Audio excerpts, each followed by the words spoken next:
weekdays on UBC. Live from Now Avenue in UBC Studios, this is Good Morning Uganda.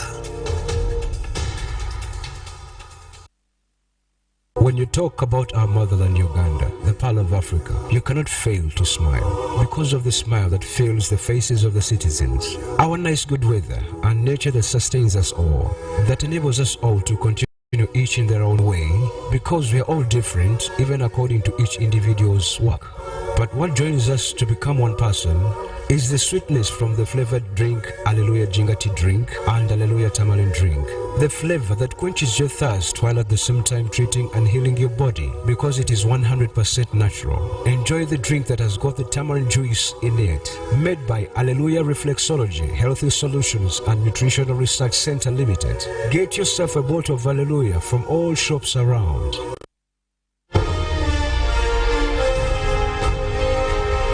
Live from UBC Studios in Kampala, this is Good Morning Uganda. Good morning all our viewers. Thank you so much for watching UBC and of course choosing to start your day with us here on Good Morning Uganda. Now remember that today Uganda will be joining the world in celebrating the Sickle Cell Day. Now some of the countries do celebrate these days, Mother's Day particularly much earlier, others also in the aftermath of the same. But today we do want to send out a strong message to every sickler out there. Now whether you're a carrier or actually have sickle cells as an abnormality or disease, if you want to call it that way, that many times people tend not to understand some of these diseases, and that's what they've been tagged as silent killers. Society never comes out to acknowledge that they're actually amongst us. But for all of you who have sickle cells, today we come to tell you that take heart. Even in times of COVID, we come to give you hope and let you know that life can be lived even with sickle cell. We have seen people come out to give testimonies and their stories of their lives. But of course, much of that is what we'll be discussing in this program. We'll be talking about current affairs, parliament, we'll be talking about weather, traffic, and also sports. But that I don't do alone. I do with Robert, Priscilla, and Ruben and Molen, who will be joining us much later. But for right now, I want to say good morning to you, Priscilla. Good morning to you, Felix, and welcome to the 23rd day of June 2021, all of Uganda. Yes, the rains are here and seemingly good enough. The one sector that is actively engaging in COVID-19 lockdown is the agricultural sector. And with the rains now here, I believe that this is going to bear fruit in the near future, the coming days or weeks or even months. My name is Priscilla Nalwoga and delighted to be here with you. I add my voice to Felix Nkunda when he talks about sickle cells. I do know of a couple that has actually had 2 sets of twins and each of them has had sickle cells, and it's been a struggle for them. But the one thing that they hold on to is the hope. Now, hope can be in medicine, hope can be in God, hope can be in anything. But later on, we'll be shining light on the fight against sickle cells. We do have Robert Kirabo. Good morning to you, Robert. A lovely morning to you, Priscilla. I must say, you're real smart this morning. Thank you. And a lovely morning to you, Felix, and of course, everybody watching us this morning. Thank you so much for choosing to start your day with us. Well, it's World Sickle Cells Day, and this is a disease that has been there since time immemorial. However, very little has been known about sickle cells. I am a carrier myself, but when I remember, people would say that our family don't marry from that family because they have a disease that kills them before the age of 5. But still, when we look at statistics, you'll find that most of the babies born with sickle cells die before the age of 5.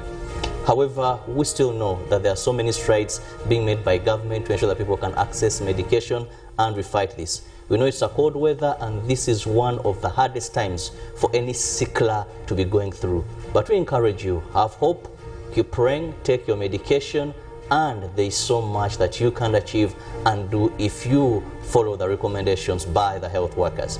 Good morning once again. Well, of course, also today something quite interesting is we still want to talk about COVID-19.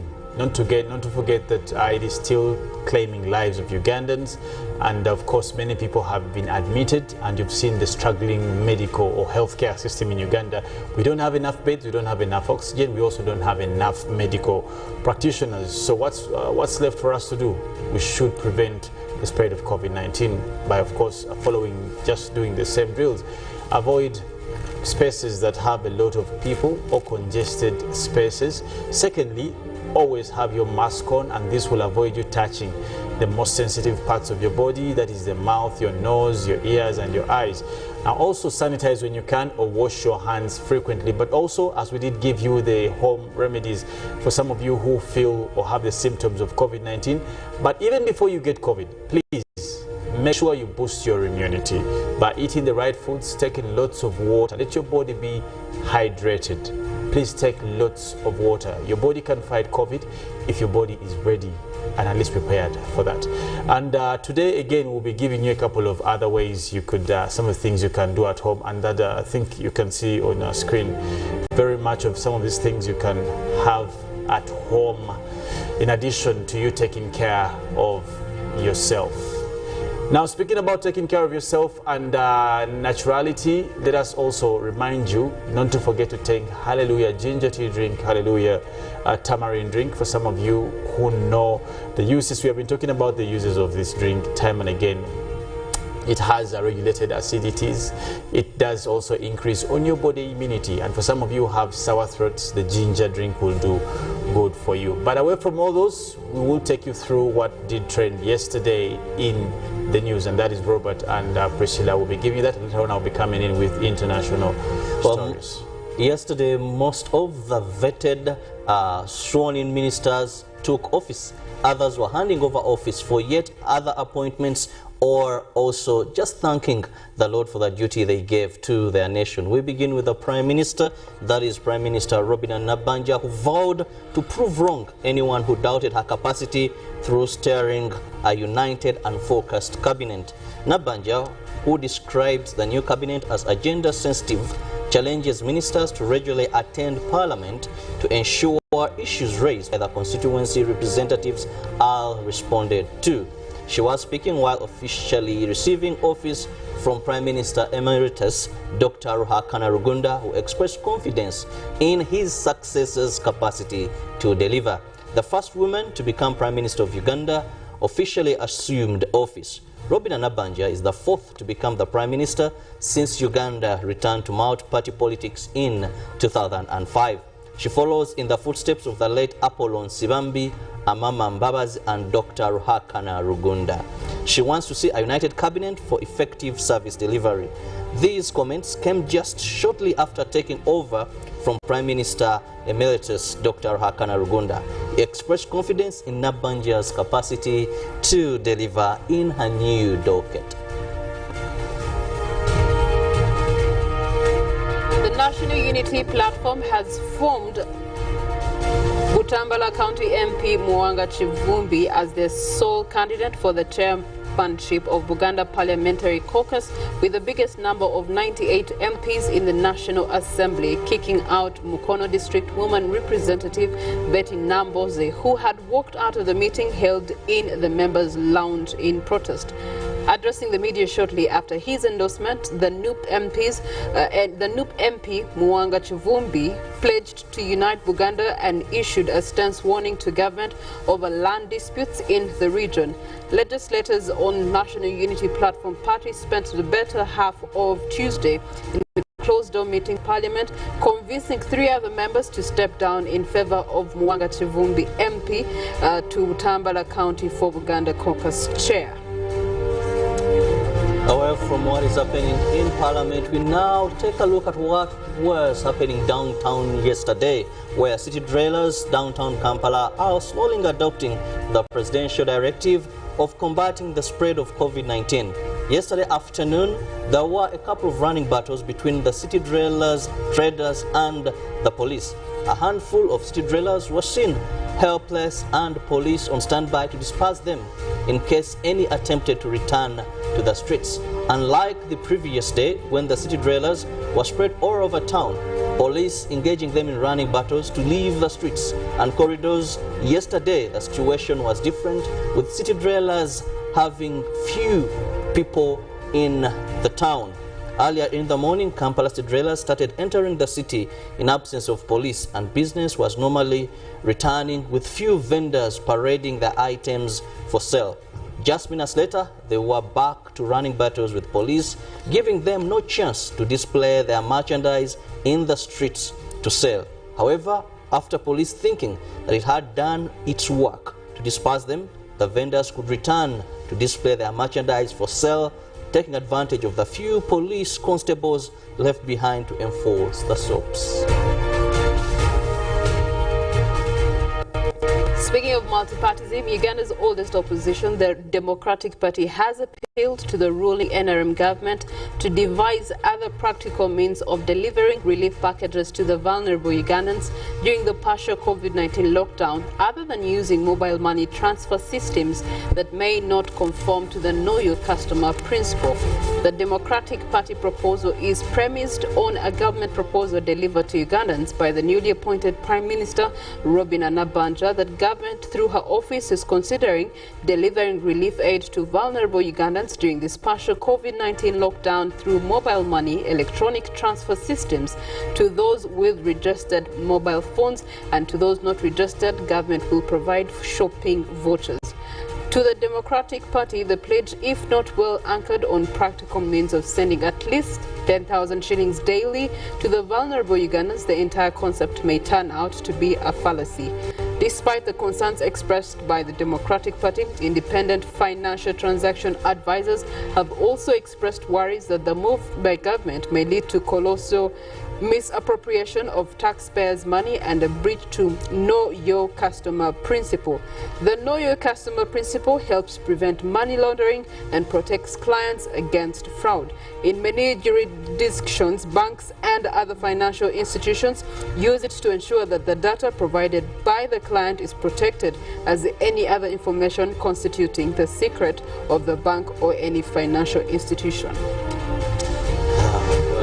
The talk of mobile money is still on, but just as the Prime Minister said, there is a team that has been put in place that will draft measures on who will benefit and how will access that money, the vulnerable that are made to get this money. Yeah, and there was the argument of how do you then define vulnerable in this case.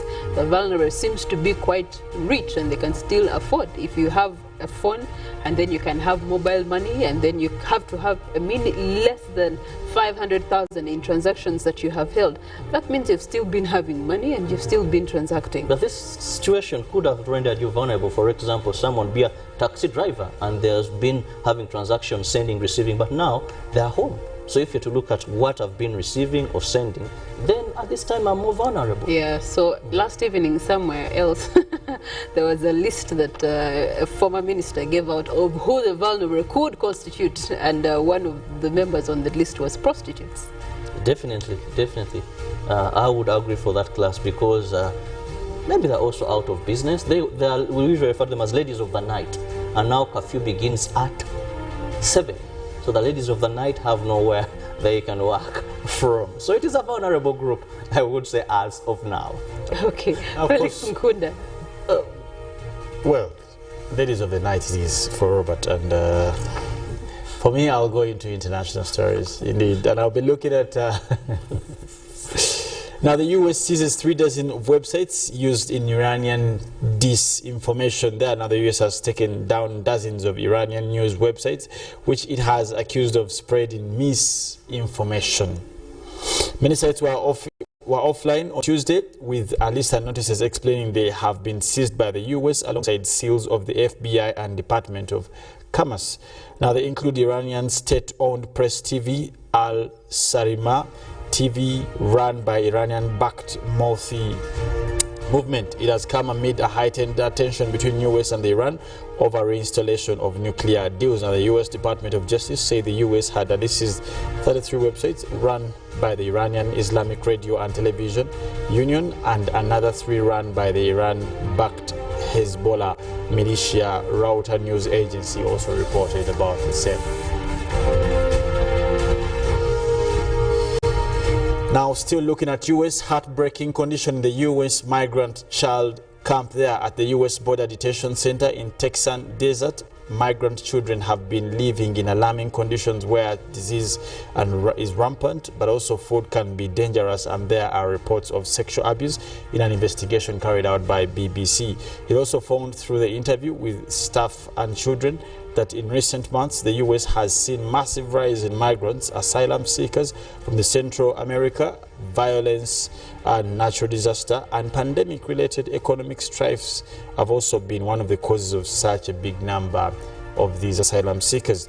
Now, some have also suggested that the perception of more lenient administration under Democratic Joe Biden has contributed to the crisis through the White House, where it came out to urge migrants against journeying to the U.S.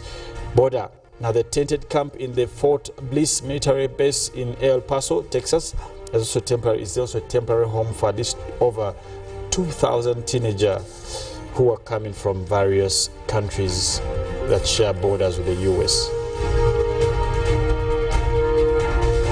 Back to Africa, we're looking at Burkina Faso says 11 police officers killed in an ambush and 4 are still missing. Now, Burkina Faso's government also said an ambush on the police unit in the country's conflict-hit north has left at least 11 officers dead, with 4 others missing. In a statement released on Tuesday, Security Minister Osieni Kompor said the officers were attacked while on relief mission to Yugu, a town that has been hit by recent violence. Now, the joint search operation with the army have been underway since yesterday, and also there was no immediate claim of responsibility for the attack. Now, since 2015, Burkina Faso has struggled to fight back against the increasingly frequent and deadly attacks from the groups linked to Al-Qaeda and ISIS, such attacks which have killed over 14,000 people so far, and the first started in the north near the country's borders with Mali, but have since spread to other regions, particularly in the east, sparking a major humanitarian crisis.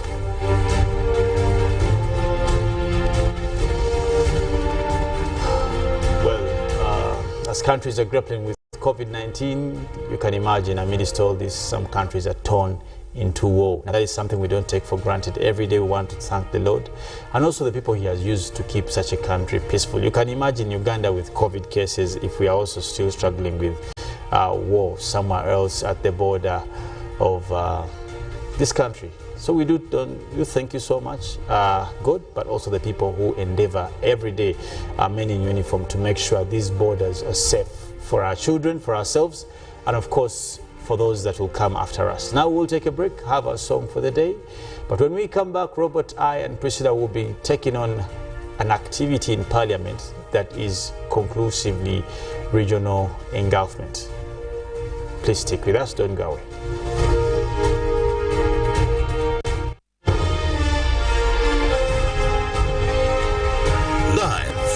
UBC Studios in Kampala.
Pearl of Africa, you cannot fail to smile because of the smile that fills the faces of the citizens. Our nice good weather and nature that sustains us all, that enables us all to continue each in their own way, because we are all different, even according to each individual's work. But what joins us to become one person is the sweetness from the flavored drink Hallelujah Jingati drink and Hallelujah Tamarind drink. The flavor that quenches your thirst while at the same time treating and healing your body because it is 100% natural. Enjoy the drink that has got the tamarind juice in it. Made by Hallelujah Reflexology, Healthy Solutions and Nutritional Research Center Limited. Get yourself a bottle of Hallelujah from all shops around.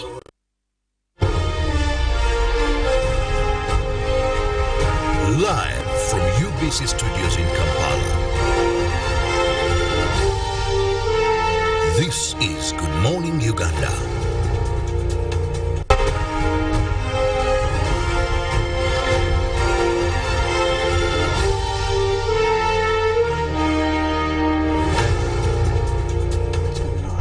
Well, the greatest achievement this time and your objective should be start your day and end your day alive. This takes me to times when we would go to church or someone tell you, if you don't have anything to thank God, at least thank God for the oxygen you're breathing.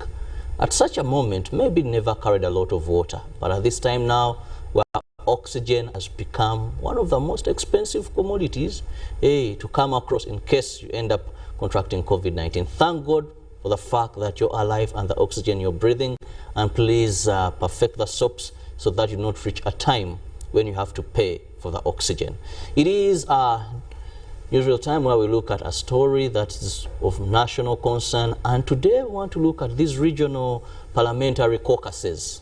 Yesterday we saw the National Unity Platform come up with their flag bearer for the Uganda Parliamentary Caucus. Now I want to look at these caucuses vis-a-vis fostering development of the regions. These are members of parliament that come from a particular region that come up with leadership during their term in office, the 5 years, to ensure much as they are proposed representatives, but also this region benefits from having these numbers in the August House. Felix, we've seen a number of parliamentary caucuses, and of course now the battle is on. Namboze said, I don't believe in this way, and sometimes this has been something, there has been so much interest on who takes this position. But away from just leadership, let's look at, have these caucuses really caused transformation? Have they performed? What is the objective? What is their role? Well, maybe for us where we can start with is also helping our viewer out there to understand what a caucus is for starters, and the inception of the same. When you read the book, the political science, if I remember, the book is Knowing the Right. Knowing the Right. It talks about caucuses as those associations of individuals that have a similar leaning. Now the leaning could be traditional, could be political, could be gender or sex for that matter. In fact, when you go to some parliaments like Australia and I think Sweden, they have caucuses for women. I don't know if this parliament has a caucus. It does. Wow. So basically it's about people coming in association with something that brings them together, that can be on the line of tradition, tribe, customs. Some can, in some jurisdictions you'll find where there are different people from different regions. Like in the US, you have African Americans, you have Asian Americans, so they have those caucuses of African Americans, what and the likes. So it's basically that forum where people discuss matters related to the line of how they relate. In Uganda in particular, most exposed is the caucuses in terms of political ideology subscription. That most times you have heard of the NRM caucus, you've heard of the FDC caucus. So people have identified by far themselves in terms of politics. But when we come to regional caucuses, we are dealing with how people bring themselves together as people who subscribe for leadership purposes in that region. Now, some people have mistaken these caucuses for tribes, which is not true. Because between you and me, you know that there are many people who are MPs in Buganda who are not Baganda. So it's about regional. There could be a member of parliament in the eastern region who is not necessarily the Musoga or whatever tribes they come from. So it's about the political leaders or parliamentary representatives, let me just put it directly, that of that region. This is precedented. It is not a new creation. But the most thing, as Robert asked, is to examine what would be the purposes. Why would it be important for members, say, of parliament of an area like Chigezi, let's say, why do they have to come together? Why is it important anyway? One of the things that is quite precedential, and I want to take actually it's on record, that the major or one of the sole purposes of caucusing is for what we call mobilization. No wonder if you had yesterday the sentiments of the member of parliament of Kampala, his argument was that the issue of a caucus is not for pride. Ndiwa Uganda caucus, Ndiwa Uganda caucus. If we can't use the caucus for mobilization, for example, you had 2 or 3 contestants. You had Kanso Yusuf, you had Muhammad himself, you had Semuju. They're all from the same caucus. What was the contribution of the caucus in terms of their running? You get the point? And that was the argument, that we should use the caucus for purposes of mobilization. Because politics is about numbers. How do we win numbers?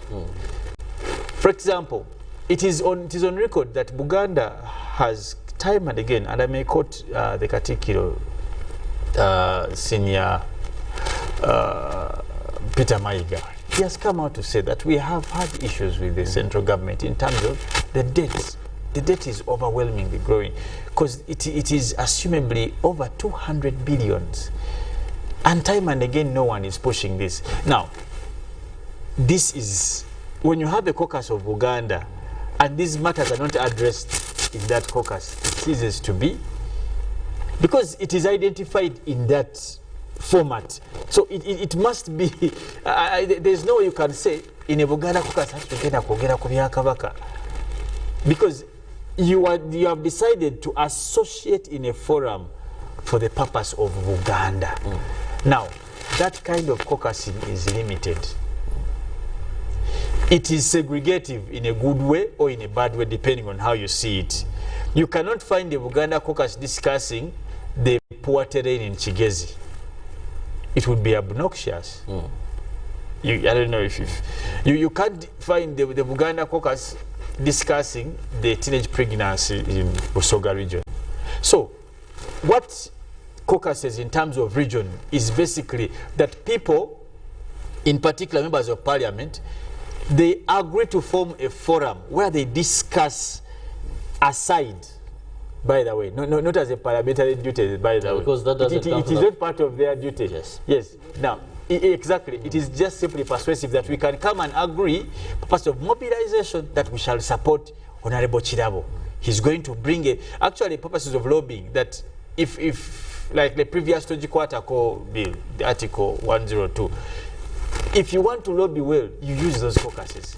The resemblance of such, if some of you in your universities used to have something they call the Nkobazambogo, the Basogansete, the Banyankolekweterana, those, it's as that you use the regional, and actually for us who used to be in politics at university, we used to use those structures. You simply know that the Sudani committee in this, how many are they? There are 7,000. Like, what? Okay, what do they need? You go to the Basoga, you go to the Nkobazambogo. And definitely you would have victory. It is simply a simple replication of what used to happen. Felix, you've given us that background, rich background. Priscilla, now let's go and try to analyze events over time. That have happened, and these caucuses, have we seen them achieve their intended purposes? when Felix brings out the issue that Uganda has had the issue of debts, Buganda has had the issue of land.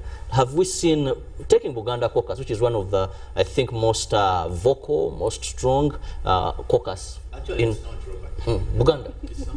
I think it has the largest. Where is it strong? No, it doesn't. It doesn't.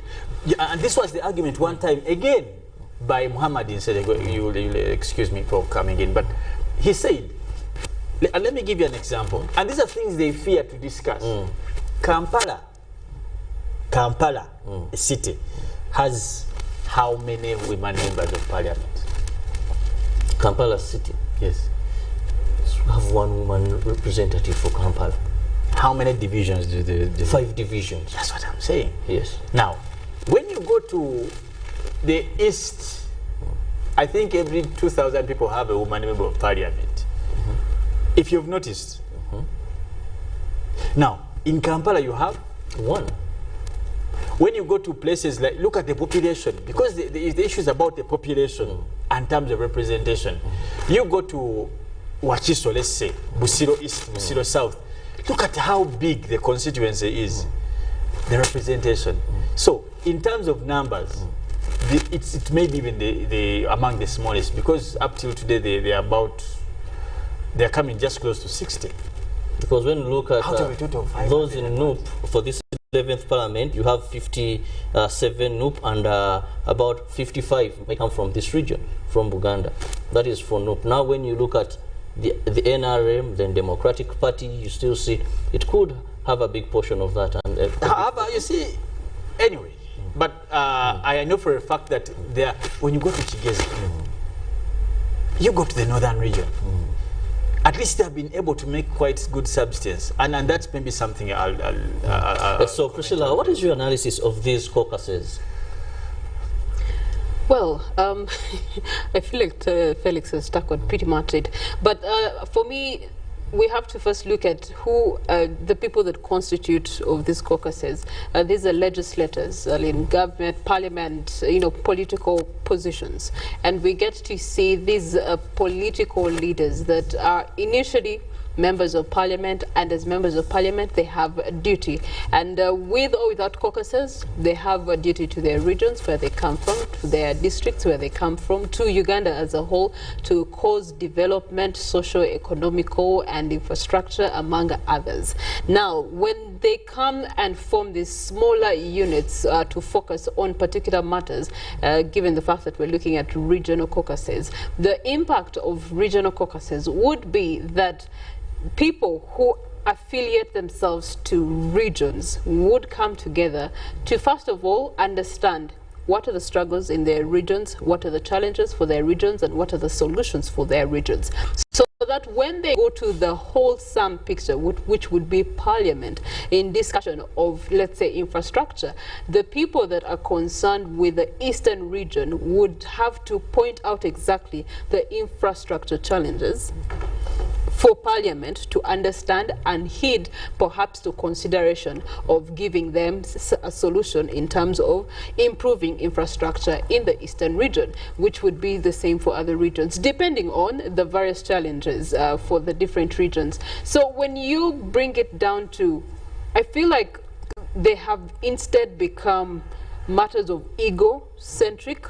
They become, for myself, they're no longer about these legislators actually catering to the key factors that are affecting their regions, but more so what is the political party's influence in the regional caucus. Now you're having NUP, it had its candidature yesterday, and there were 3 people that were slotted for that were vying for that representation, and only one, of course, has to come out. But you can see the reactions from down for Mwanga Chivumbi. Yeah, but the 2 stepping down was they were advised. It's not like personally the likes of Mukasa they Alozias. stepped down by free will. They were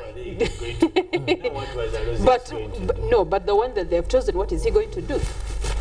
One would say in terms of seniority and experience in parliament, Mwanga Chivumbi and how does that Mukasa, help? And how does it help if it was seniority in parliament? Why did we have members of parliament parliament being ousted in the recent elections. Yet they're seniors, they have 20 plus years of experience, but they had to pack up and go. And that's what I'm saying, that they are legislators. Are they not? Were they not part of different caucuses in parliament?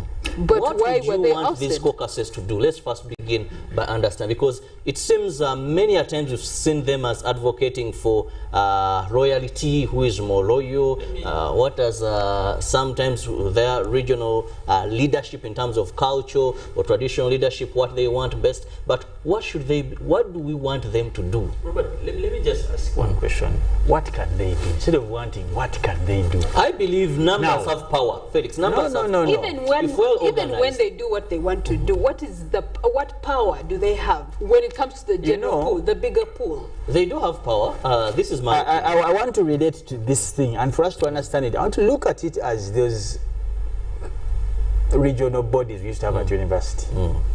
That we are at university for studies. That is the primary purpose. All else that came thereafter was simply association.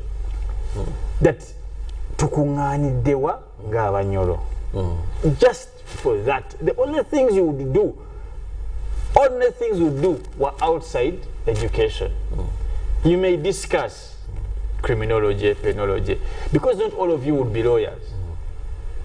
Now, the only thing you can do is association as a region. In terms of legislation, zero. Yet you're in parliament as a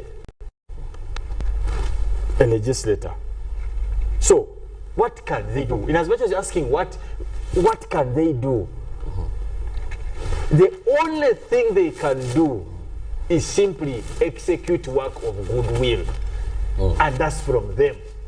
That as a caucus, let us say Uganda caucus, or let us say the Acholi caucus, or whatever you want to call it, we are going to be contributing 200,000 every month, maybe to be able to do A, B, or C. That is all they can do. They cannot cause policy, and that's a matter of fact. They can't change anything, even if they want so much. It is just, there's something I normally say, and Robert used to say that was unfair. It's called massaging their ego. You know, you associate to massage each other's ego. Fe ngaba choli, fe ngaba nyanko, fe ngaba ganda. It's simply massaging your ego. Felix, I want to differ a bit from you. Yes, I believe they can do things. And you can give me an authority where it has been effective. But let's go back to when we were passing the current land bill that we have. Government had a task force that was moving around sensitizing people regarding the land amendment, and we had the Uganda caucus by then. Also, it was moving with a message a bit prior to what government was moving with. But you would see that numbers, when they gang together, even on the floor of parliament, and stand on a certain issue. Did the bill pass?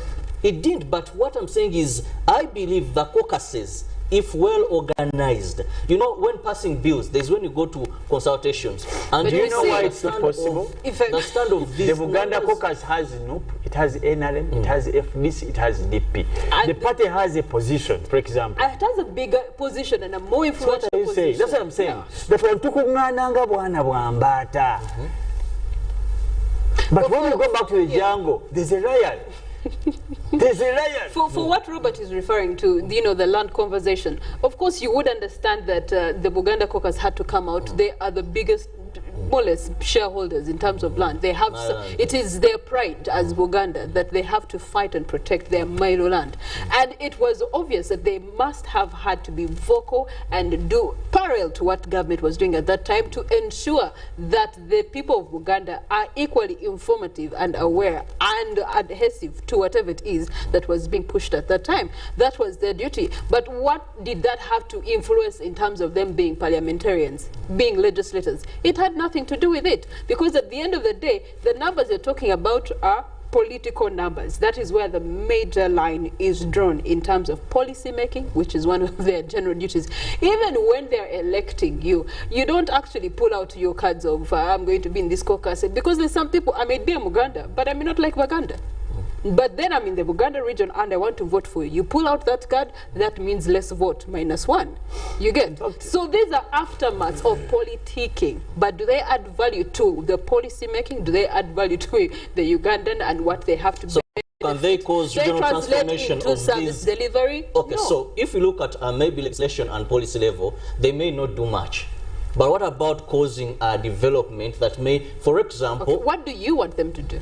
I want to see them do more of goodwill. Examples. Today is World Sickle Cell Day. Be particular. Do we have, can this Buganda, can this Buganda caucus, for example, the Acholi caucus, when we had children stranded, when the schools were closed, these guys contributed buses that came and picked, much as government also did stroll. And they did that after what? After Nakalema comes out and does something about it, then they realize. They did it after or no, before. they did but it one after. thing I knew, they did it the after. first time I saw was they had taken on with communities and did this even before Nakalema Kano had entered the bus parks. So I know when it comes to goodwill, I believe they are well organized. There's so much they can do. I remember the Busoga, I think, caucus when they came up and support the initiative but you see, of what you're saying is that the goodwill that they can do is still not in parliament, it's still not legislative. It is the goodwill that Felix was talking about, that them giving back to people as individuals, not as politics, not as parliament, not as legislators. Let me tell you, what you're saying they are doing, Rotary is doing better than the Lions Club, the Hook Club. So they're not doing anything. They're not doing anything different. You see, politicians must use their political space and platform to influence politics. And if your caucus can't do that, do you know the Buganda caucus didn't sit in a meeting the last 5 years? Are you aware? So what's the use? Well, this is a new parliament. That's what I'm saying. That is the 11th parliament. We just wait. You cannot say and that it defeats the purpose. Actually, even when you just refer to the speakership race, you had these regional caucuses even being more impactful. Where you had Semuju, you had Yusufu, you had Sereko. So the Buganda, the caucus didn't even sneeze or not even to cough. But for the speakership, you had the people of Kamuri, the women caucus came out. You had the eastern region at Kamira Country Club and said, "This is where we are taking a son of the land." Even then, they were not doing it came out. Even I saw Nandutu saying, even as much as everything has happened, me I have no problem with region. And that regional message was going out to the communities, the members of the regions, because they were helping them see that, by the way, when we have someone from this region, when it comes to policy making, they will be inclined towards our region. That is the gimmicks behind it. But after that, really. And Robert, lastly, let me just say this. You see, away from just politics, positions are used for lobbying. We have seen many a times different caucuses meet the president for various issues. Various issues, by the way. The actually is lobbied and now they have a sugarcane something, in Lira or something. Tororo, we saw them taking a plant, fruit plant or what. Now, we are yet to see some of the caucuses away from just picking on, abusing, fighting this. And that's why some regions will not get some things. Like the argument of Honorable Sereko came out to say, you be serious. You're adding MPs all over. Here in Uganda, we are not well represented. But then when that came for discussion, they're the ones who say, don't break Temusala Salambu district. Now, there's a lot of controversies that even in the caucus, people don't sit to agree. So the truth of the matter is that even on terms of tribal level, people don't agree. If you saw what Numbers was saying yesterday.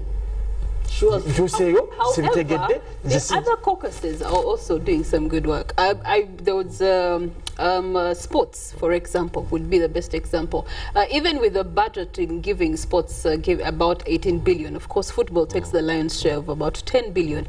But we do have the FUFA president doing a media tour, and in one of those interactions, he actually did highlight something that caught me, because there's a sports caucus in Parliament, and he highlighted something that caught my attention. He said say that as members of parliament, one of the reasons as to why he's going to benefit from being a member of parliament is that he can help lobby for sports as an entity, not football, and he was calling upon his other federation leaders to come together so that they can go together as leaders and lobby for sports. That way, when he, of course, he may be most vocal, most known for having pushed agendas here and there, but when he comes alongside his friends or his partners in sports, they can be able to also get a chunk of benefits that could come from government.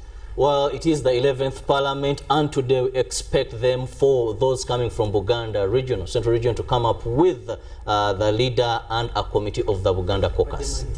There is so much that they can do. Yes, he's unopposed, but there's also those that come from NRM, and also there's procedure, and he was also calling for his counterparts in other parties to come up and support him. We continue awaiting what these caucuses are going to do in the 11th Parliament. The power of numbers, will they use that to lobby and cause development and transformation of these regions, or will it mere be massaging their egos, getting positions, and sometimes also pushing for trivial issues that may even cause a bit of unrest for our state? When we return, we'll be looking at what is trending in the print media. Keep it on UBC TV.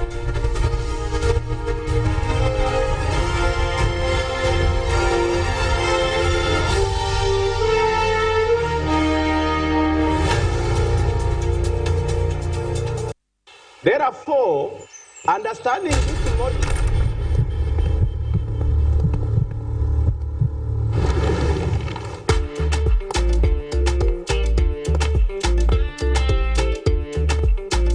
Hey, excuse me, lady. Who do you think you are? A queen? Hey, haven't you heard? Get Airtel Chillax bundles and browse like a queen. Get Airtel Chillax bundles do not expire and browse like a queen or king. Dial *175# or use My Airtel app. Airtel, the smartphone network.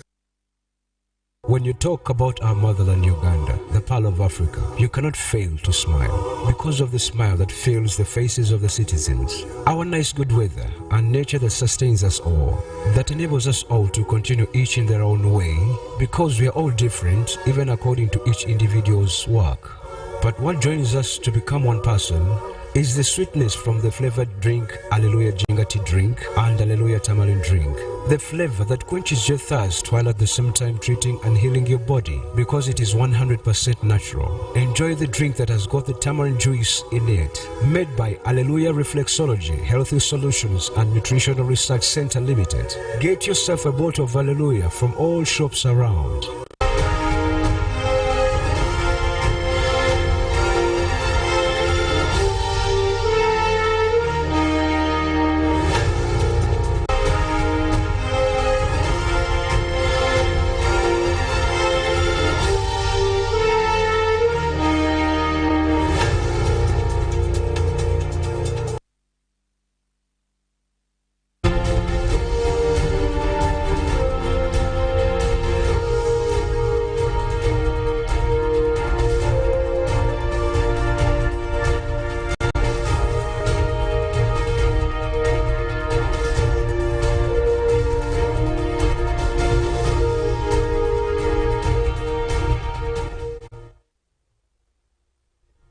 Well, every day gives you an opportunity to do life different from the previous day.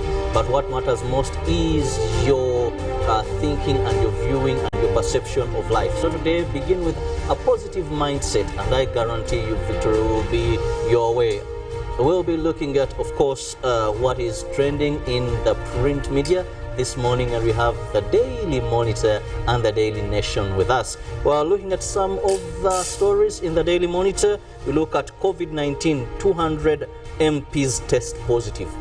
Oh, and of course, Parliament there. We saw the Commissioner suspending the presence of members of Parliament for 2 weeks to allow fumigation at the August House. Still, the Daily Monitor brings you what patients pay. That is for the 5 million per day. What you're paying for, you have X-ray, that is about 120,000. Then you have 400,000 oxygen per day, that is for 10 cylinders. Felix, can you believe you're now paying for oxygen, something which is God given, and we thought it's normal. You wake up and you have oxygen guaranteed. We look at 900, that is doctors per day. Each will go for 150,000 per doctor, that is for every 4 hours.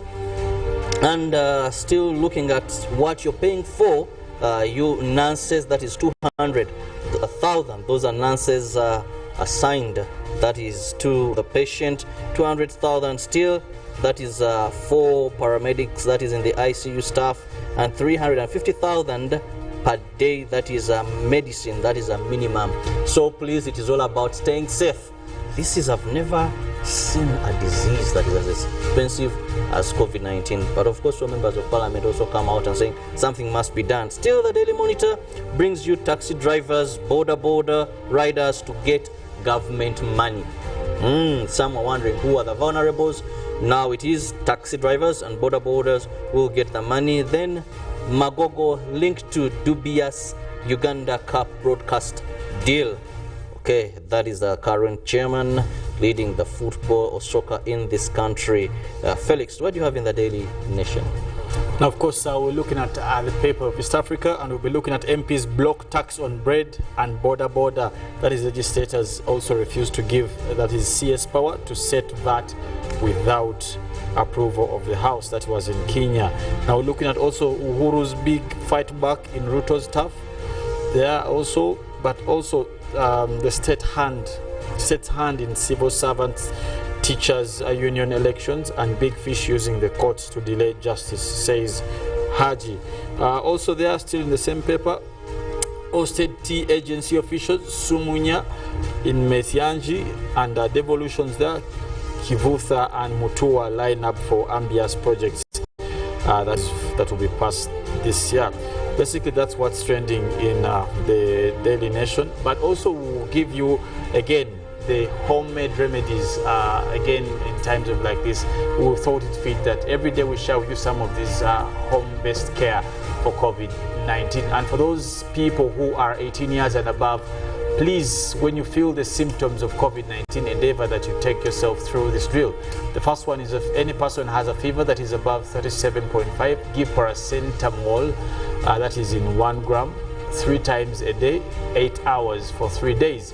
Zinc 20 milligrams, tablets there once daily for 14 days. Vitamin D, that is 1200 IU once daily for 1 month. And if one has a mild cough with the breathing complications like shortage of breath, take that is azithromycin, 500 milligrams once daily for 5 days, or amoxicillin 1 gram 2 times a day for 7 days. That's for the people of the age of 12 years and above. Now for those for the children, the treatment is if a child has a fever that is above 37, give paracetamol, that is 10 to 15 milligrams, and also do that 3 times a day for 3 days. Then give them, that is a zinc tablets, that is 20 milligrams once daily for 14 days. Then vitamin D, that is 800 IU once daily for 1 month. If the child has a mild cough with no breathing complications and flu, he or she can take saline, that is nasal drips, or 2 drops 8 hourly for 7 days, and oral amoxicillin, that is 750 milligram. That is you have to give that for 7 days. That is and the child is good to go. But this is also for children under 5 years. Okay, the treatment you can give at home, that is oral amoxicillin, and also that is dispensable tablets, and every 12 hours, that is for 7 days. Then 2 to 11-month-old, that is 250 milligrams every 12 hours for 7 days. A child that is between 1 to 3 years old, and for them you can give 375 milligrams every 12 hours for 7 days. Then a child That is 4 to 5 years old, 500 milligrams every 12 hours for 7 days. This is home-based care for COVID-19.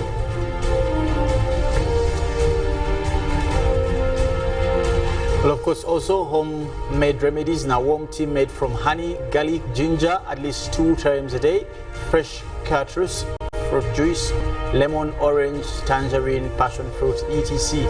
That all those that fall in the family of fruits. Now, also monitoring COVID-19 cases. Always monitor for increased temperature, mental state, increased heart and respiratory rate of 2 times the normal rate per minute. Now, refer patients to the nearest health facility if symptoms persist or the sickness worsens. Felix, we've talked about this is home-based care, but also there's an issue that has constantly been in the media, and we saw once, I think it was members of the NRM talk about it. This is the exorbitant fee when it comes to treatment of COVID-19. Well, it's unfortunate, and we await. We have had the minister make mention of it, the permanent secretary make mention of it. I believe that was referred to the Prime Minister's office for discussion. I believe and pray that a solution comes up before the end of this week, because if the health facilities are becoming the enemies of the people, then where do we run to? So it's unfortunate, it's sad, and for all of you out there who are in charge of these hospitals, I believe this is the worst time to exploit Ugandans. Nevertheless, speaking about worst time, today we had a couple of, I don't know if it was a shower or rain or shower. Now it's maybe it rained cats and dogs. Yeah, that also. I don't know if it was a flood or a tsunami. I'll tell you about Victoria Benson. The first time I heard about Victoria Benson, trust me, I put out a Benson and I was like, and I'm thinking, where's the Victoria bucket? But anyway, so speaking about all those, but we'll be now taking you through traffic, but also Molen will come to explain whether there was a bucket or what is a katasa in English, Robert? No, you're talking about the person of the bucket katasa. Did you know today is her birthday? Yeah? Today is her birthday.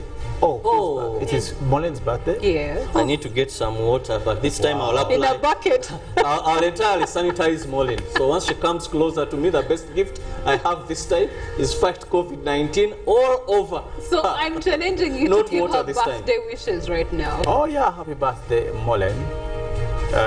Is it? Okay. Happy birthday, Molen. Robert, yo. And I would say happy birthday, weather lady. And we hope on your birthday we expect more showers, more rains as a sign of blessings for you on this special day. Okay, all right. Well, the birthday girl is over getting ready to take us through weather and nature. But as we speak of weather and nature, clearly the morning showers this morning did introduce us to a wonderful day, and they have definitely managed the temperatures for the day. Molen will be giving us the relation between early morning rains and the temperature control. Now, speaking of a conversation that Felix and Robert have been engaging in, you know, the high cost of health right now as we speak and fight against COVID-19 in the partial lockdown of 42 days is an arm and a leg. People have had to lose loved ones because of COVID-19, and yet they've also had to lose in terms of monetary funding to be able to cater to their loved ones. So it's a challenge to you and to me.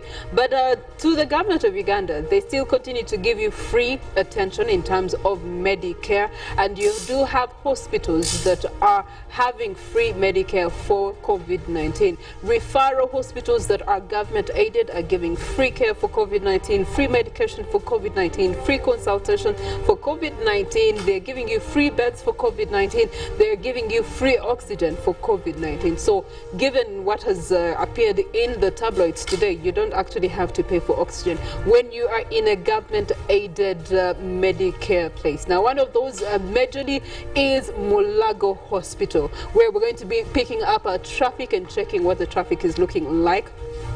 around this part of the city. We do have Lago Hospital that is doing a good job in management of COVID-19, and to the doctors management of Mulago Hospital, thank you so much for doing such an incredible job fighting against COVID-19 and helping each and every Ugandan survive, thrive through COVID-19. We do also have the Uganda Heart Institute in the same area called Mulago Specialized Women and Neonatal Hospital. Which one? This one is a new one, and I have a friend who actually had a delivery of their baby in the last 2 months from this new Neonatal Women's Hospital. It's a specialized hospital, and trust me, the facilities in there are worth a try out. So if you're a pregnant mother, if you're a pregnant lady in this season, you will want to enjoy the facilities and the services from Mulago Specialized Women and Neonatal Hospital. And of course, Makerere University School of Public Health. We do thank the nurses that are aiding in facilitating what the doctors are doing fighting against COVID-19. Now, we get to have a look around traffic in terms of Mulago area code, around Mulago roundabout, where you'd be expecting a couple of orange to red zones. It is green, meaning that the route is actually clear. We get to access then what is known as Kamocha through some of these roads here, where you have Kira Road, and Kira Road also seems to be clear all the way through up until it interfaces with the Lugogo bypass route. This then gets to lead you into Bukoto. We want to see what the traffic buildup in Bukoto. Of course, you would see the orange zones here, and that is simply because there are traffic lights that are managing the traffic here of interaction Kira Road onto Lugogo bypass into Bukoto. We get to see how Bukoto is looking like this morning. Kira Road continuing. Now we do have another interaction that is having traffic lights for vehicles and motorists that are coming in from Bukoto Chisasi, connecting either to Kira Road into the heart of the city or Kira Road extending into Ntinda, and the traffic is equally very clear this morning. All the way onto Bukoto Road getting into Ntinda, you would be expecting a lot of jam, commuter taxis, people getting into workplaces, people taking their children to school, but because of the total lockdown, you will be having some of these major routes actually having clear traffic, but a number of roadblocks that you have to go through. Speaking of roadblocks, you have to ensure that you do have every necessary paperwork identification that you must to be able to access wherever it is that you're going. With these roadblocks, you must carry your national ID, that is very important, and then you must carry your work permit, given if you're an essential worker. And there's also consideration that if you have any other challenge that you need to sort out, engage with your LC1. Get a letter from your LC1, or you get a letter from your RDC if you have access to them. But the best alternative would be engage with your LC1, and then your LC1 will help you and guide you in engaging with RDC if the case need be or rises for that matter. We get to step into the heart of Ntinda. Trading set of Ntinda equally seems to be clear. Chisasi, getting into Chisasi route is clear. You get to see that around Ntinda, this is a place that is having construction, and I think one of the advantages of lockdown is that then infrastructure can go on faster without any hiccups. Now, speaking of faster, we just want to take a sneak peek into the rest of Ntinda, heading maybe to Nakawa, and see what that looks like. This morning, you do get to see that still Ntinda into Nakawa seems to be a clear route all the way. Then you end up into the area of Nakawa, and there's not much traffic jam. Spear Motors, there's not much traffic jam. A sneak peek onto Nakawa, Banda, Chireka shows you that there's actually also no traffic jam on this trade route. So the best you're going to find is trucks carrying goods, fuel trucks and the likes, anything that is actually causing trade to continue, industrialization to continue. But away from that, the birthday girl gets to join me this Wednesday morning. Happy birthday to you, Molen. I don't know about the birthday thing. I don't know who is making this plank. Some but it's clearly not my birthday. It's clearly not my birthday. I don't know whether just the team wants to spray sanitizer on me, but you guys, I am safe. I am fully immunized. This is what happens vaccinated. in lockdown. I am a vaccinated and immunized Muzukulu. So it's not my birthday. Don't spray anything on me. I know. Spoiler alert. we have to save the hair. But speaking of alert, yesterday was World Rainforest Day 2021, and we had celebrations globally. I was checking out a report by UN, and UN has decided to put aside a monetary fund to be able to cater to helping rainforests and aiding in not them getting extinct in the near future. And the first recipient of this monetary fund is going to be Gabon, and Gabon is going to receive about $17 million in the fight against extinction of rainforests. When you look at a country like Gabon, when you look at their rainforest, it's not just a forest that allows them to influence the weather in their country in terms of rains and how much rain they get, but also forests are positives in other forms. For example, tourism. A country like Gabon has 60% of the world's rainforest elephants. Did you know that we have rainforest elephants? In Gabon, when you do have a rainforest standing, you're going to definitely be protecting the wildlife. What's the relation between rainforests and the ecosystem? Yes, clearly rainforests are a big part of our ecosystem, and when we talk about nature, we cannot leave out talking about what forests contribute to weather in terms of how they influence our day-to-day weather conditions. Now, Gabon is among the Central Republican countries that are within the Congo Basin, and I'm glad that they are being the first African country to ever get this kind of milestone in their economy. This is going to be really good for them. And looking at how this really started, as we are talking about the World Rainforest Day, they have been among the first countries in Africa to cut down their emissions, their carbon emission. And this fund, that is what this fund is looking at as well. All right, when we look at just our region, in the East African region, we do have rainforest entities. You do have Congo that has the Congo Basin, and that has equally been heavily affected in terms of development infrastructure that has affected some of these rainforest regions. Our neighbors in Kenya seem to be struggling with the same thing. Deforestation is one of their current struggles in a bid to protect their rainforests. Yes. And looking at how some countries are really thriving in preserving rainforests, we must remember that even our weather here is influenced by actually the Congo rainforests. Because when we talk about Congo air mass, and I think now and again you see weather forecasters talking about now we're going to have wet weather conditions, especially for Western Uganda. This is due to the Congo air mass. And one Elizabeth Nakakoni likes the Congo air mass story.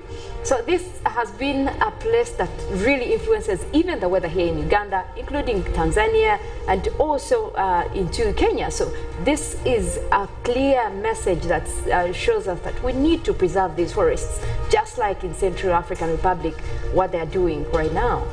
Well, speaking of preserving, did you know that the total lockdown is actually helping with the cleansing of our environment? When you're staying home, working from home, or having minimal movement, that means there's no motorist on the road, and that means there's less emission of fossils into the air, which allows it to get purified and you can have fresher air. That is why some of you will step into, the heart of the city and you're like, it smells different than usual. It's simply because everything that contributes to the congestion in terms of our air that we breathe in, or the different compositions of gases in the atmosphere, is being cleansed and purified. So we continue to let you know, do stay at home, do abide by the directives, do decide to do the right thing at the right time for the right reason. The right reason is that we're fighting against COVID-19, and the right thing for you to do right now is ensure that you do wear your mask at all times. When you get home, if you've moved out of the house, do first sanitize and ensure that the body parts that could have picked up a thing or two germs here and there are washed, cleansed and cleaned before you start interacting with the members of your family. And as we have shared home remedies, do ensure that you do have some ginger, some garlic, boil it, and do add honey, and that should be a homemade remedy for you to fight against COVID-19. Our point is, stay safe. We need you safe, we need you alive. Good morning. Indeed, Priscilla, our message is clear. Stay safe, observe all the SOPs, and we can have you in the near future. It is our personal responsibility. Now, coming back home to talk about more about what is interesting on this World Rainforest Day. We're looking at most of the images that I found very interesting coming in across the world, looking at how people are trying to show what this really means to them. We have Nature Foundation there talking about how forests actually do regulate our climate, and also tropical rainforests playing an important role in carbon storage, because when you look at forests, all we are asking for is preserve this part of nature that is actually taking away the carbon that we emit. We personally emit these emissions, so we do have forests that are helping us with storing this. So this is really important, and some of the messages that were also coming in from Green Yatla talking about how climate change is a problem, but looking at what we can do in terms of forest. Now, Indian rainforests regulating the climate change by sequestering 2.4 billion of the carbon emissions, and also looking at medicine. And we've seen also our herbalists here in Uganda recently giving us all the medicine that can help with COVID-19. Well, here you have it. This is still 20% of the medicine also being a source from our forests. So we look at what really forests are doing for us, including clean air, since they help trap those emissions. So it means that it helps also cleaning our air. And also we do have, look at this beautiful one coming in from Nature Foundation as well. Looking at 50 million indigenous people living in rainforests. Very clear that they are trying to preserve our forests, also engaging in more tree planting. Now, this is a campaign that also goes on to even us here in Uganda. We need to encourage more people to plant trees as a show of what we're trying to do in regard to preserving our nature. And also nature, looking at forests, they house most of our animals, birds. Look at that beautiful bird there in our forest. Now imagine if we didn't have that. So it is upon all of us to look at preserving some of these forests. Now we want to take a deep look at what this means to Gabon, being the first African country to ever receive this funding. Now, the initiative is called the Central African Republic Initiative. That was meant to help with countries that are trying to do carbon emissions in terms of preserving how this goes around. Now, this initiative was launched by the UN, that was in 2015. And why Gabon actually got this fund is that from 2015, they have tried to have their carbon emissions dropped. Now, 2016 and 2017, the report that they gave out shows that they have dropped their carbon emissions considering what they had in 2015. And as per the agreement that was made by the UN and also the international donors, that is where we have the Norway government, it looks at giving actually a fund of $150 million.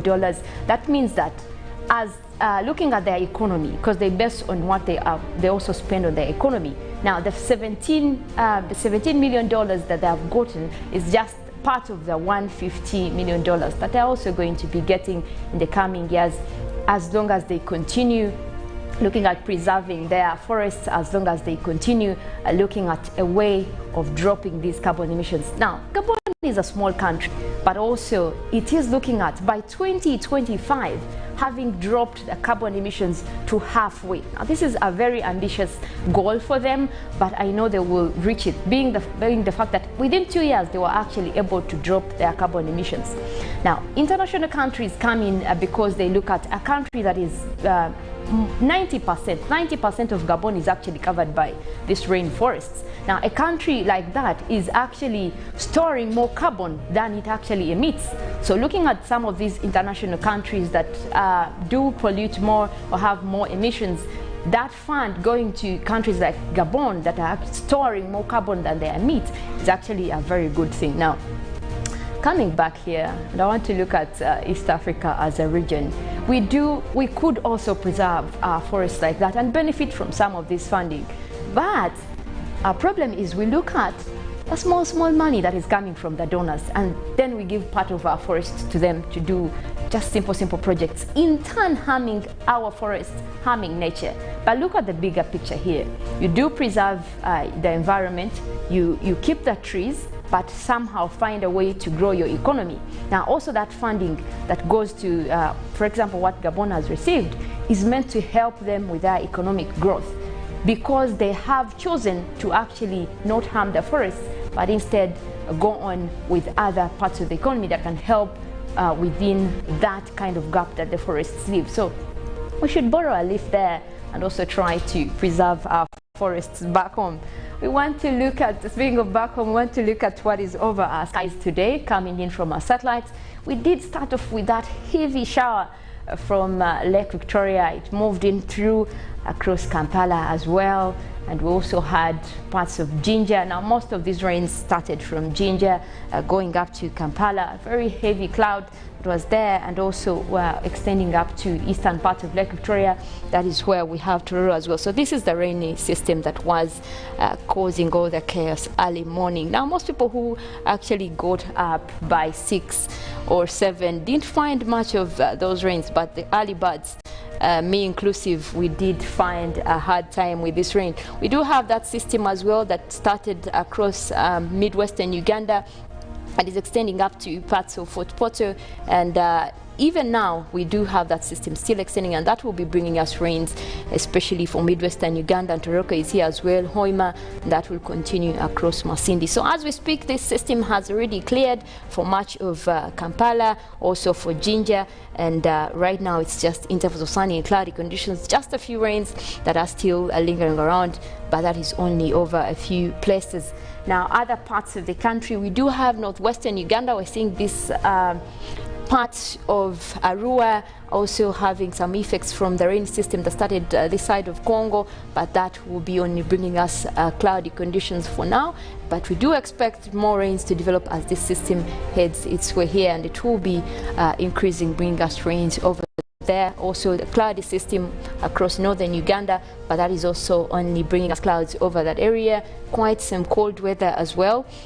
And Priscilla was asking how we're relating cold weather with the rainy system. Yes, when it rains somehow, because you know at night there is this long wave radiation, what we call some kind of heat that is coming from the ground up. So now when it rains, somehow that heat is reduced because of the rain, and that means that temperatures above the ground will kind of lower. So that's why you will feel chilly even when the rain has cleared. That effect is still there until the sun comes out and starts to warm up the ground. We will go ahead and take a look at our forecast for today. I hope Priscilla notices that, so next time in the morning when you're moving around, you do carry that warm jacket. We'll look at our forecast for today morning across central part of Lake Victoria Basin. That is where we have Mukono, Kampala, and Entebbe. We are still having that cloudy system there, and that will be bringing us rains over a few places, like I said, but temperatures still chilly at 23 degrees. And the central part of northern Uganda, that is where we have Gulu, Ajumani, Kitgum, and Padel. We do expect to have intervals of sunny and cloudy conditions. That rain system will be also coming your way this morning, and temperatures will go up to 26 degrees Celsius. Now more of what we have for you today. We have central part of the country, that is the eastern central. We're expecting also rainy conditions, very mostly isolated showers, and those will be coming in at a chilly 24 degrees as well. And that is where we have Ruwero, Wabulenzi. Looking at the eastern part of the country, that is where we have Soroti, that is where we have Katakwi, Amuria, and also Kumi. We are forecasting mostly a mix of clouds and sunshine, and temperatures will be going up to 26 degrees centigrade. Now more of what we have for you, that is the eastern side of Lake Victoria Basin. We are expecting to have that rainy system develop over there this morning. Temperatures will be going up to 24 degrees centigrade. Quite a chilly morning over there as well. Now where we have Mount Elgon Highlands, we have Mbale there, Bududa, Sironko. We're expecting to have isolated showers as well. Those will be coming in quite heavy, but only over a few places. And also temperatures quite down at 23 degrees Celsius. Seems like it's really a cold morning across much of the country.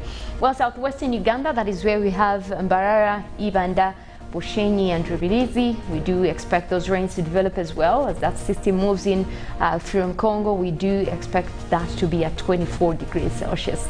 Quite a cold morning as well over there. Another western part of Lake Victoria, that is where we have Masaka, Rakai, Zimbabwe. We are expecting to have more rains developing across that area, and temperatures will be at a chilly 23 degrees. It is another morning to actually have your warm jackets, have that sweater, because it's still going to be chilly throughout the entire morning. Now I want to look at the picture of the day that we have here in the weather world. We do have one coming in from Copernicus, that is the satellite data from Sentinel-3 that is showing the wildfires that we've had across Russia. Now that part of Russia has come in as a record according to what the satellites are giving us. They have not seen this in this area for quite some time, and this is why it is coming in today as picture of the day from Sentinel Copernicus. Well, that's it from the weather world this morning. Thank you very much for being a part of this. We do have more coming up. Good Morning Uganda agenda will be coming your way, and later we shall have Ruben also taking you through the world of sports. And also, if you're living home and you don't have your TV set near you, we are streaming live on YouTube at UBC Television Uganda. My name is Molin Kenyana, wishing you a very good morning.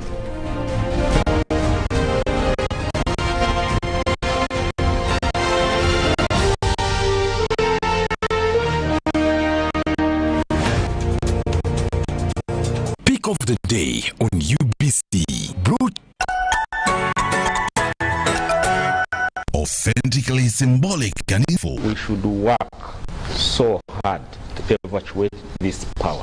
Behind the headlines every Wednesday at 10 p.m. with Charles Sodongto. Brought to you by.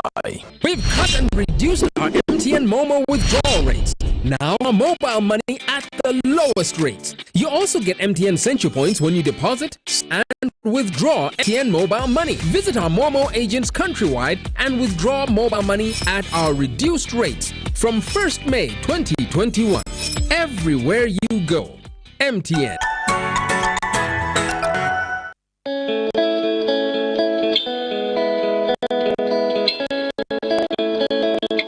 Digital Tracking Solution.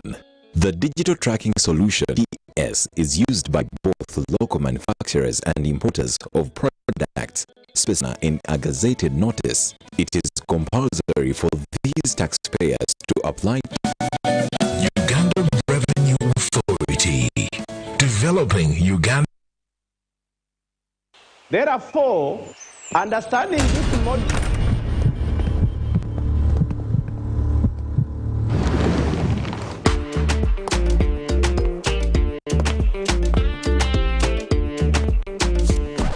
Excuse me, lady. Who do you think you are? A queen? Hey, haven't you heard? Get Airtel Chillax bundles and browse like a queen. Get Airtel Chillax bundles that do not expire and browse like a queen or king. Dial *175# or use My Airtel app. Airtel, the smart network.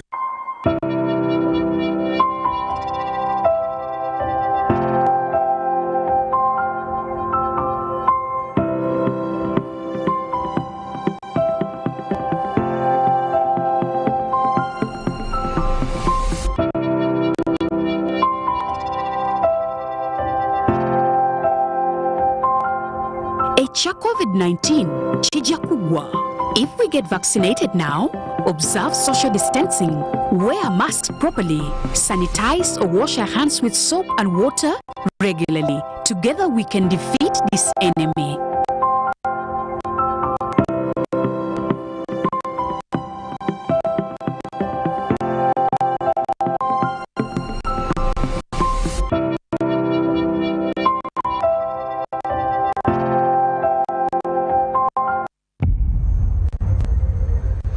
What does it mean to be closer together? It's taking the last bus home for a surprise visit.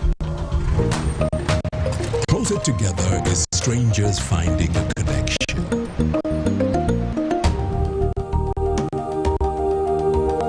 It's bringing home something much more than a box. It's the warmth of home, or the beginning of something new. There's magic in sharing the things that we love.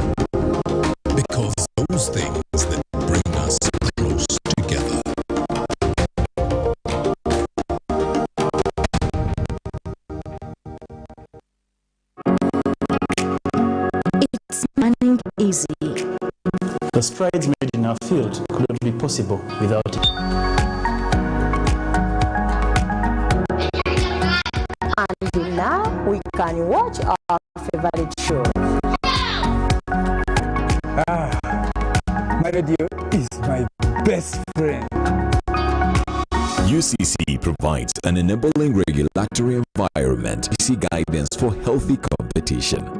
We also facilitate ease of doing business in the communications sector through licensing, standardization, spectrum management, tariff regulation, rural communication development, and consumer empowerment. An informed consumer is an empowered consumer. UCC supports local content and innovations. Development of a robust communication sector in Uganda is Uganda Communications Commission. When you talk about our motherland Uganda, they cannot fail to smile because of the smile that fills the faces of the citizens, and nature that sustains us all, that enables us all to continue each in their own, because we are all different, even according to each individual's work. But one person is the sweetness from the flavored drink, Alleluia Jingati drink.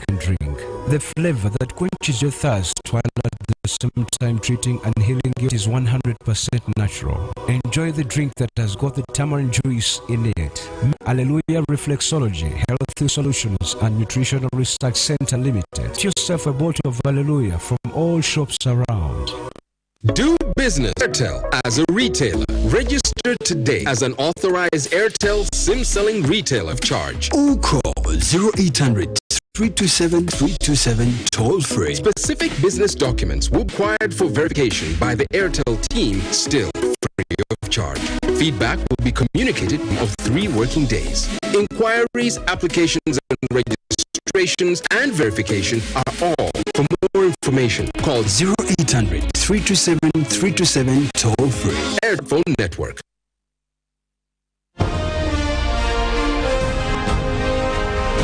Live from UBC Studios in Kampala. This is Good Morning Uganda.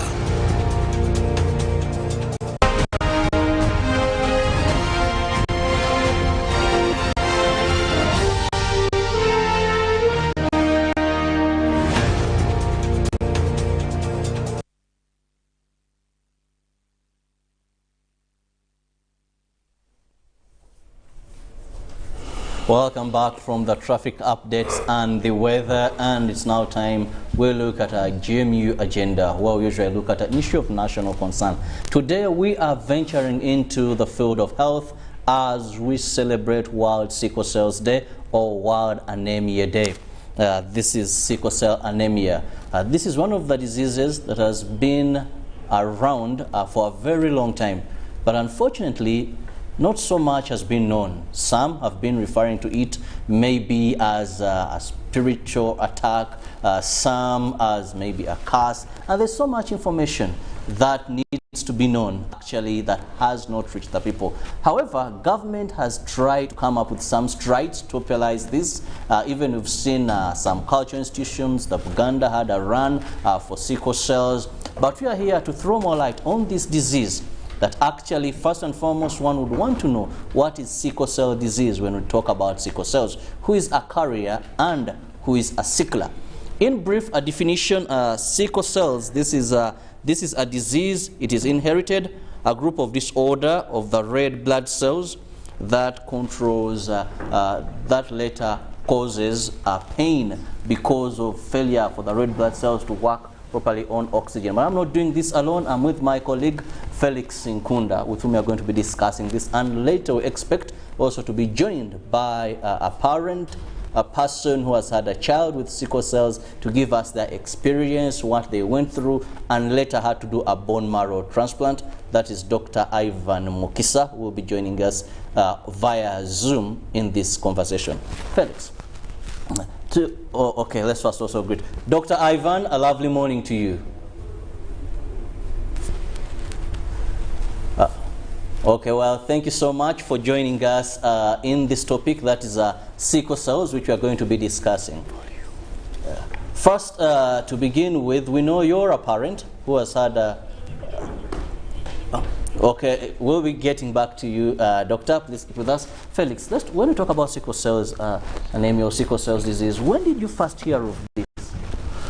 Well, of course, since childhood, we used to have a friend of ours, close family friend, who had suffered or who was actually sick of sickle cells, as you were trying to give the definition much earlier about a carrier and a person living with sickle cells. Most of the people who are actually carriers, if you never notice, because they just have one gene of sickle cells. Now, the people who actually have the disease of sickle cells are the ones who have two genes, whereby both parents. Now, that's why earlier you told us that you're a carrier, that you wouldn't do much harm as long as your partner is not also a carrier. That would be different. So we never know these people. We never know these people. I remember even in high school, I lost a friend of mine, Kenneth. He died because he was a sickler. And another one, I think also, when I was still, I think in S2, I lost another friend who was also a sickler. So I have known a couple of people who have sickle cells. I know some families that have kids of sickle cells. As I said earlier, this is a disease that hasn't been given much recognition, and both by government, even the private sector. That's why you notice that it's expensive, because people have not interested themselves very much into probably research, you know, and all these things. And that's why society has taken it on, that not in bad faith, not in bad faith, that it's important before you have kids to avoid the pain, to avoid this, because it's really painful. For some of you who have seen children who have sickle cells, it's a very painful journey, and as one of the parents will be sharing with us later on. So some of the playouts that have come, people have come, and mostly churches, by the way, society, churches have come out to say it's important. Let's have these tests. You know, for the intending couples, before you have children, let's do some of these tests. But fortunately, unfortunately, some people take them serious, others don't. Some churches now, it's a must, by the way, that before they actually put you into holy matrimony, you must present some of these results. But by far and large, you must also notice that government has put some interest.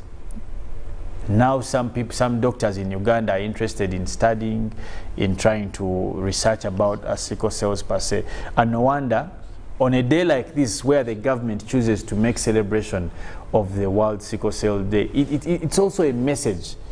You know, I think for me, it's a big step in the right direction that will cause awareness, that will give confidence, and also cause hope for the people who are living with sickle cells.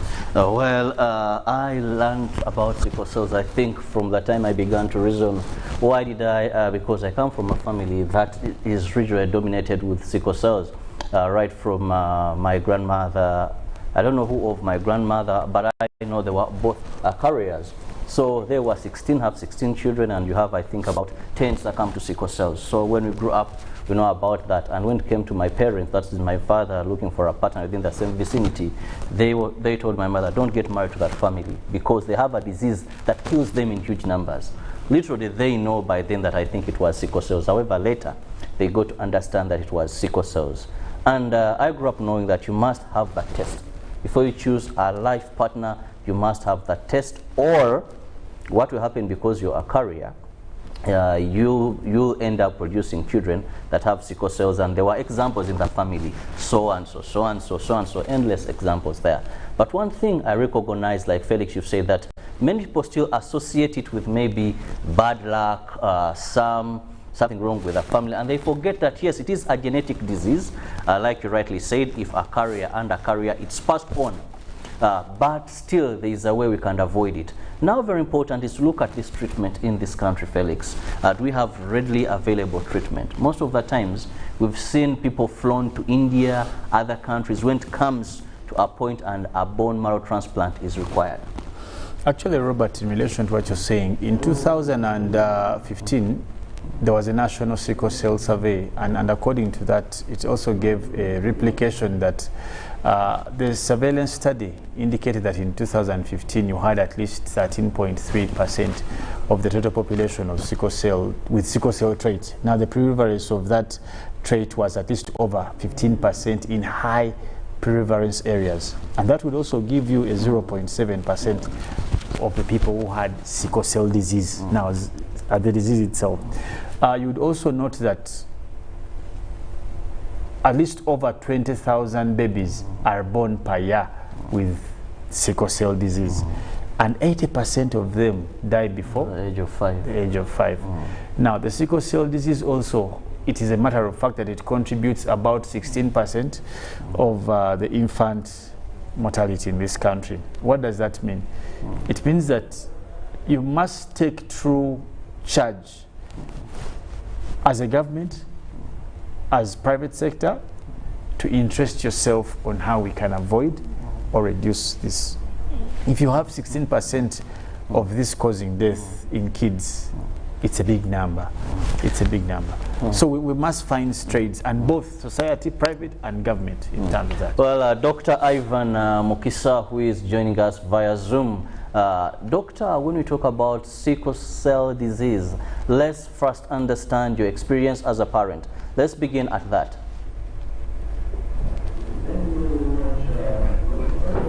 Good morning to the listeners. Well, my experience with sickle cells as a parent is that it's a disease that comes with a lot of anxiety. Of course, for a parent, no one wants to bear a child that has health defects that are life-threatening and happening all the time. So it takes a very big toll on the parent. There's a lot of hospitalization. You don't know when the child is going to meet a crisis. You never know how long the crisis is going to last.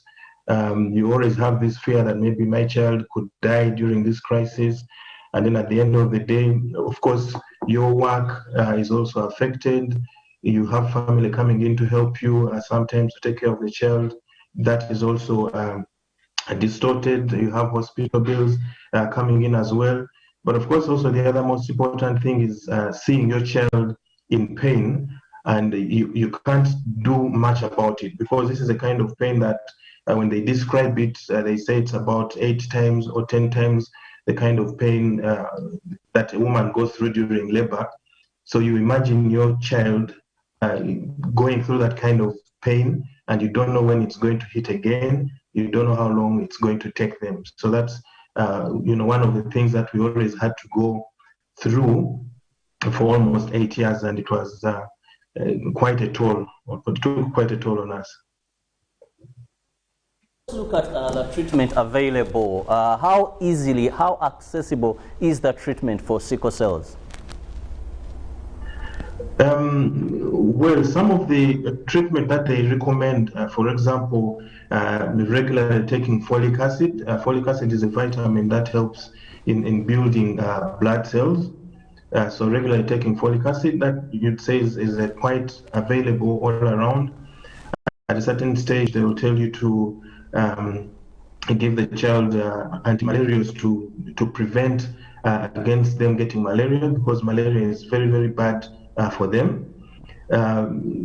So that could also be relatively readily available. But if you look at a parent who is in the rural areas, in the villages, some of those things are not very cheap for them to access.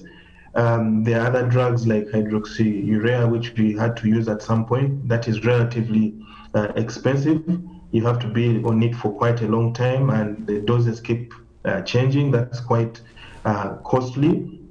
And then for us in our experience, we had to go through trying out the use of herbal medicines, which can vary from being very cheap. They tell you there's this plant that you can boil or something here, and then there are those that can fleece you off and charge you. There's a time they would charge us almost 100,000 shillings per month to get some herbal medicines to give to the child. So it can be a very costly experience in terms of treatment at this level. And when you think of going to the advanced levels of treatment, for example, the use of bone marrow transplant, then that's a very, very expensive process, which I'm certain very few people in the country can afford. You're talking about costs of up to 200 million, 400 million, depending on the situation that you're in. So that's quite costly and not easily affordable. Well, of course, Doctor, also would want to know, have there been any government efforts to make treatment of sickle cells quite available and also affordable? Because as you have had, like the cancer, they opened up a cancer institute where there's free medication, there's the heart institute, there's the HIV, all these. Has government made any efforts to make cancer treatment, sickle cell treatment available and also affordable? Yes, the efforts are not big enough. We would like to have this at least being placed in maybe regional referral hospitals, and you have maybe sickle cell clinics there. You have support for those simple drugs like the folic acid, the antimalarials, being given to the patients. Otherwise, I think besides the sickle cell clinic at Mulago, we don't have such units available countrywide. And Doctor, also, I would also want to, for purposes of our viewers to understand, sickle cells is basically a genetic disease. For it to be alive, two people have to come together. What are some of those non-medical advices you would give to Ugandans and our viewers in terms of reducing or bringing down this sickle cell challenge in this country? Well, that's a very interesting question. The only advice I can give in that is doing what is called premarital screening, where a couple that intends to get married goes to a lab in town and asks that I want to be tested for presence of any genes that carry any genetic disorders. It shouldn't be sickle cell alone. There are quite a number of disorders that are transmitted that way. The cost is quite relatively affordable, and probably not more than 100,000 shillings. And you get your results back, and they will tell you, yes, you're a carrier, she's a carrier. If the two of you are carriers, then you know the chances of getting a sickler are quite high. If maybe one is a sickler and the other is a carrier, the chances are even much, much higher. So you basically want to probably have a partner who is not a carrier, if you're a carrier, okay, or both of you are not carriers of the trait. Doctor, also for me, I would want to know, now that you're a parent who has gone through this process, are there some of the home-based behaviors that other parents or people who have children with sickle cells as we celebrate this International Day today in Uganda should look out for? Things that we can do at home, in as much as we may not treat sickle cells, but we may be able to reduce on the challenges that come with it, the pain for the kids, as you mentioned earlier. What can parents do? What do you do to make sure these kids equally live a fairly good life? Well, when you understand that your child is a sickler, it's important to know the triggers or the things that cause the crisis to happen.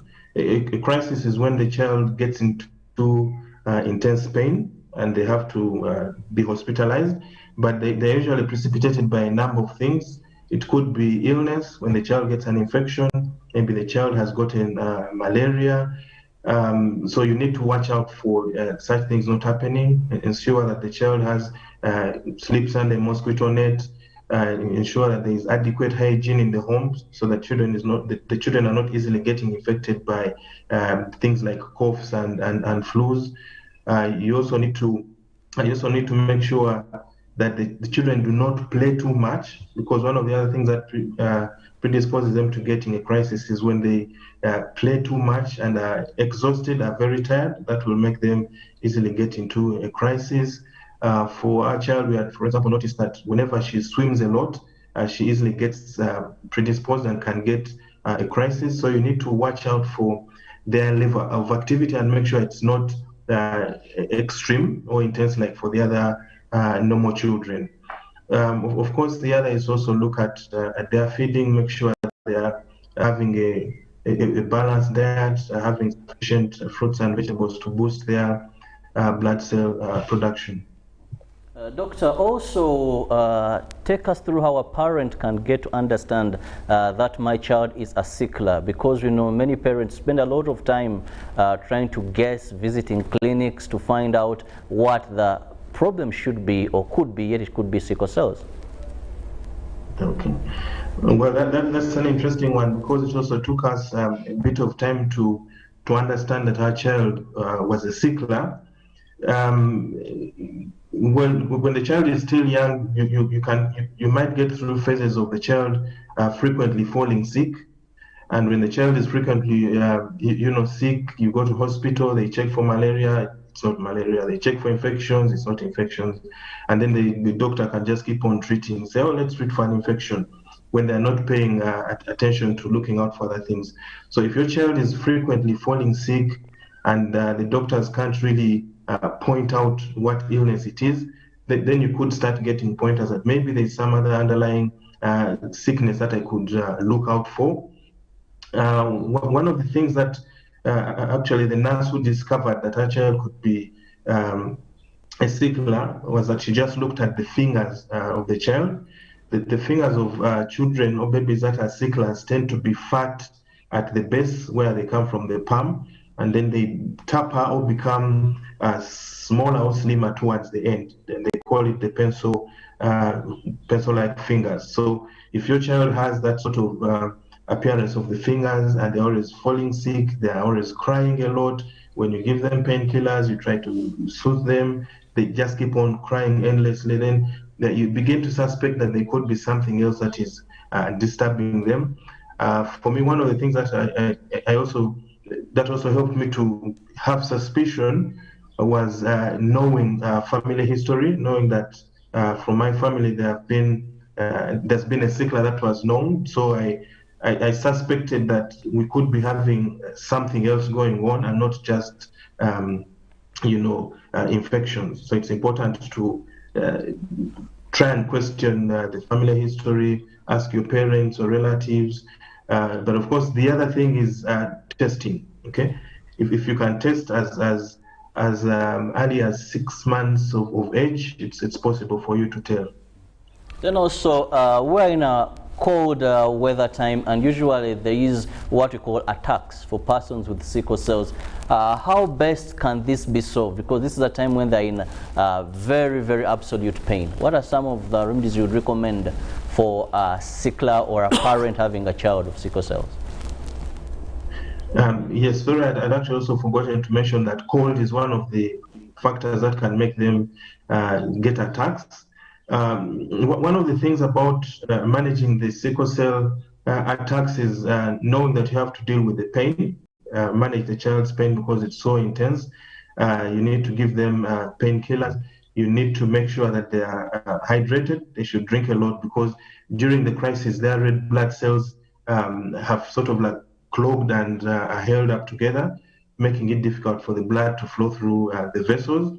So it's important that they try to drink a lot to loosen up the blood cells. It's also important that you keep them warm, make sure that they are warm, take them to hospital so that the doctors can also find out if they should be able to tell what has made the child get into a crisis. If it's an infection that's bacterial, then they need to start on the treatment for the infection. If it's malaria, they need to start on that treatment for malaria. And they also need to monitor them and see that there is no damage happening to their blood system or body organs. Well, of course, now, Dr. Ivan, we also would want to know, as today we celebrate this day, what are some of the things that you would want to government to do or make better in terms of sickle cell healthcare in Uganda, or any other players? Okay. Well, I think for government, one of the things that they should do is to have create a lot of awareness on the disease. Put up programs to educate people, which could start right from school, educating the children about this.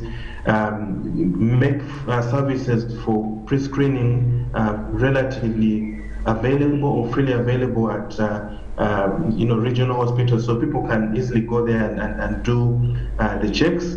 because this will ultimately help in reducing the numbers of the or the burden of the disease. The other would be to ensure that they extend the services further into the communities, the different districts and the different referral hospitals. Make sure that there is access to free medication, especially the painkillers, the folic acid, and antimalarial that can help the parents in dealing with the disease. Doctor, also you talked about bone marrow transplant to a tune of about 400 million shillings. Do we have this in Uganda? What does it help a sickler when you talk about this bone marrow transplant? Because we hear many parents crave for it but just fail to find the monies to have this done. Well, to date we do not have any facility in Uganda, and I think even in East Africa, that carries out bone marrow transplants. A bone marrow transplant is basically a process of getting blood from the bone marrow, because blood is produced within the bone marrow. That's where the cells that make up the blood come from.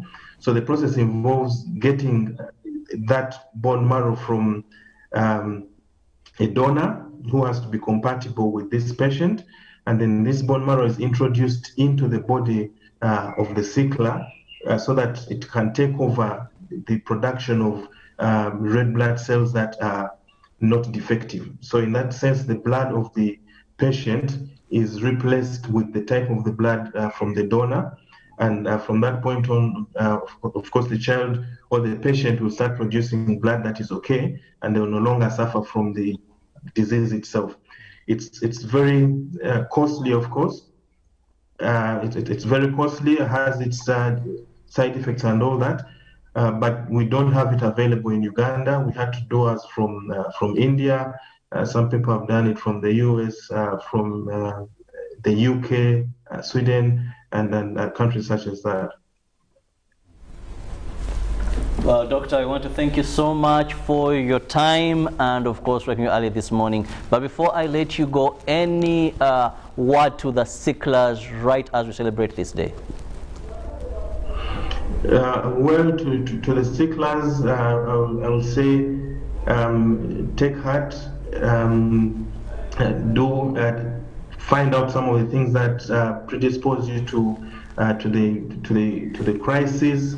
Try to find out a lot of information on how to manage yourself. I know that sickle cell disease is something that people can live with and live healthy, useful, and productive lives. So do not look at it as the end of life, but rather look at how you can make life better for yourself and also for others. And we pray that, of course, God will protect you, and that one day we'll have a cure for this disease. Thank you so much, Dr. Ivan Mokisa, who is a patient, who is a parent with a sickler, but also he is the head of the Food Sciences Department at Makerere University. Thank you so much for your time. Felix, one of the issues raised here is if we can have bone marrow transplants done, then that would greatly go a long way in easing life for the sicklers, because then now you're manufacturing new blood and you do not have these sickle cell in shape red blood cells. Yeah, but quite keenly is what he said. Dr. Ivan was clear to say that it's a very expensive process. That means also this kind of medication is top-notch, and we don't have the same in Uganda, not in East Africa, not even in Eastern Central, probably even not in Africa. And for those who have to seek the same, must go as far as the US, India, Sweden, UK, just to mention but a few. Now that is not something that is affordable by a mere Ugandan. But the fact that we can prevent sickle cells from multiplication is what we should cause emphasis to, as Dr. Ivan came out also to cause emphasis and say that we must put the right information out there. Government, let's make the information about sickle cells available in all hospitals, churches, societies, traditional leaders. We have seen the Uganda time and again come out to inform people about sickle cells, and we must thank you so much. The King of Uganda has continuously been interested himself in medical matters of the country. But today, as we celebrate this day, I think it's important for all of you out there who have sicklers, do not lose hope. Take good care of them, home-based drills for them, make sure they're not in cold, avoid any other diseases like malaria, cough, and all these kind of things. Get the right information. The good thing is that we have learned that government has a clinic in Mulago. Even as much as there's need for more, at least there's a place to start. Well, there's a place to start, and we encourage you, don't lose hope. Also, just to let you know that as we celebrate World Sickle Cell Commemoration Day today, we'll be broadcasting live, that is on UBC TV and UBC Radio from 10, that is AM to noon, under the theme, Improving the Quality of Life Through Advancing Sickle Cell Care. And the chief guest will be Honorable Dr. Jane Ruth Achen, who is Minister for Health. She'll be here, and of course she'll be giving you more information regarding this disease, how we can prevent it, and also where you can get treatment. We'll leave you with Ruben to take you through the world of sports, and later we'll be going through Good Morning Uganda Extra. Thank you for watching.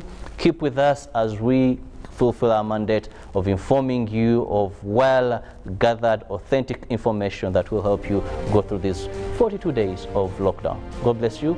We'll return shortly with Ruben and Sport.